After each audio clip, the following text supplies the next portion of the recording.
বন্ধুরা, আমাদের ঘরের সামনে বেগুনের গাছ লাগানো হয়েছে। তো আজকে সকালবেলা হঠাৎ খেয়াল করে দেখি বেগুন গাছে তো বেগুন হয়েছে, তার মধ্যে কাঠি পুরানো। আর একটা বেগুনেও সেই একই অবস্থা। আরগুলো দেখি কি হয়েছে অবস্থা।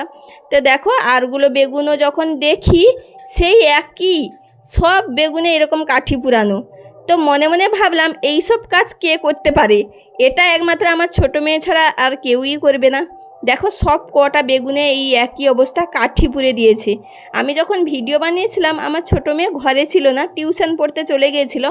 তো যখন টিউশন থেকে পড়ে আসে তখন তাকে জিজ্ঞাসা করতে ও বলে যে মা, এই কাজটা আমিই করেছি। কারণটা হচ্ছে হনুমান তো বেগুনগুলো খেয়ে নেয়, তার জন্য আমি এরকম করেছি যাতে হনুমানের গলায় আটকে যায়। এটা শুনে তো আমার ভীষণ হাসি পাচ্ছে, ওকে আর বকা দেবো কি?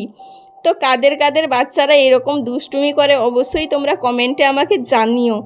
আর আমার ছোটো মেয়ে বেশিরভাগটাই ঘরে খেলাধুলো করে। দেখো, এরকম দুষ্টুমি এই প্রথমবার আমি দেখলাম। আর অনেক সময় খেলা করে, কখনো হলুদ গুঁড়ো, নুন, চিনি এইগুলো নিয়ে খেলাধুলো করে, কিন্তু এই রকম দুষ্টুমি কখনো করেনি। আমার তো দেখে খুব ভালোও লাগছে। আর কি বলবো বলো বন্ধুরা? তো কেমন লাগলো আজকের ভিডিও তোমরা কমেন্টে জানিও। আর ভালো লাগলে একটা লাইক আর শেয়ার করে দিও। সকলে ভালো থেকো, সুস্থ থেকো, দেখা